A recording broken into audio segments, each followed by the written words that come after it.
नमस्ते, स्वागत आप सबका अपना चैनल क्लीन भोजपुरी में। पवन सिंह जी का गाना जो था खिलाड़ी नहीं की, वो अभी से कुछ देर पहले जो है रिलीज कर दिया गया है 6:30 बजे। जो भी भाई लोग नहीं सुने हैं अभी तक इस गाने को, या जो लोग लेट से उठ रहे हैं, एक्चुअली मैं भी अभी तुरंत उठ रहा हूँ और उठा तो पहले गाना को देखा, और गाना देखने के बाद मुझे लगा कि एक छोटा सा रिव्यू जो है आप लोगों के सामने कर दूँ इस गाने के बारे में। तो जो भी भाई लोग नहीं सुने हैं, क्योंकि गाना बहुत दिनों बाद जो है वो लोकगीत आया है, साड़ी के ताड़ी के बाद जो है ये पहला गाना जो है वो आया है ग्लोबल म्यूजिक जंक्शन पे, जिसमें शिल्पी राजा और पवन सिंह जी गाए हैं।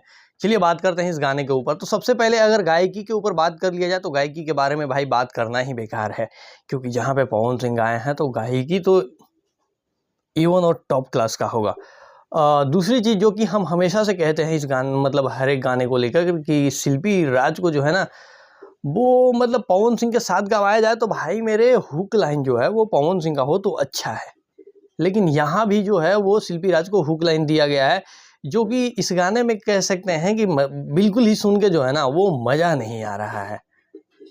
बाकी आप लोग अपना, ये मेरा पर्सनल ओपिनियन है, आप लोगों को क्या लगता है आप बताइएगा, ठीक है। लेकिन मैंने जहाँ तक सुना तो वो सुन के मज़ा नहीं आ रहा है, क्योंकि आवाज़ ही फट जा रहा है शिल्पी राज का। आप लोग गाना को सुनिएगा, आवाज़ जो है ना वो फट जा रहा है शिल्पी राज का, पता ही नहीं चल रहा है।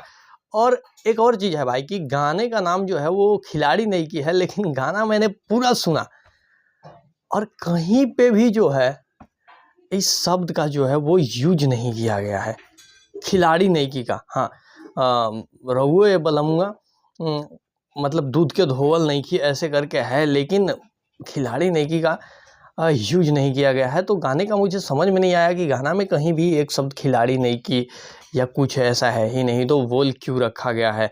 लेकिन अगर एक तरीके से बात कर लिया जाए कि गाना जो है अगर आप डीजे पे बजाएंगे तो बहुत ही शानदार लगेगा, बहुत ही शानदार। और अगर आप ऐसे फ़ोन से बजा के सुन रहे हैं तो उतना बढ़िया नहीं लगेगा। हो सकता है कि अगर डीजे पे बजे तो शिल्पी राज का आवाज़ भी क्लियर आए, क्योंकि और क्लियर ना भी आए तो डीजे पे कौन सा इतना क्लियर सुना जाता है, तो पार्टी सॉन्ग के लिए ये बनाया गया होगा। तो उस तरीके में ये गाना ठीक है। कुल मिला के पवन सिंह को लेकर अगर मतलब चूँकि पवन सिंह है तो इस गाने को अगर ठीक ही है, लेकिन ये नहीं कहेंगे कि ऑसम है, बहुत बढ़िया गाना बना है, लेकिन कुल मिला के ठीक है। बाकी आप लोगों को क्या लगता है ज़रूर कमेंट बॉक्स में कमेंट करके बताइएगा। मिलता है अगले वीडियो में। Love you.